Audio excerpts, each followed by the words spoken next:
فرق واضح کریں گے جی آپ کے سامنے سچے اور برے خواب، ان کے اندر فرق کیا ہے۔ نیک آدمی کو سچا خواب آئے گا، برے آدمی کو شیطان کی طرف سے آئے گا۔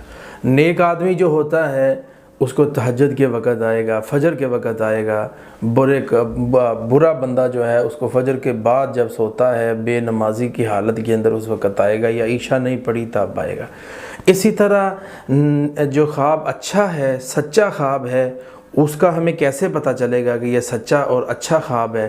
سچا خواب ایک با مقصد خواب ہوتا ہے، اس کے پیچھے ایک مقصد ہوتا ہے پورا پراپر، اور وہ حدیث کی 46ویں وحی کی 46ویں قسم میں ہوتا ہے کہ اللہ نے خواب کے ذریعے سے انسان کو دکھایا ہے، جیسے حضرت یوسف علیہ السلام کا واقعہ ہے، اسی طرح حضرت ابراہیم علیہ السلام کا واقعہ ہے کہ بیٹے کو ذبح کرتے، وہ ایک با مقصد ہوتا ہے، لیکن شیطانی خواب با مقصد نہیں ہوتے۔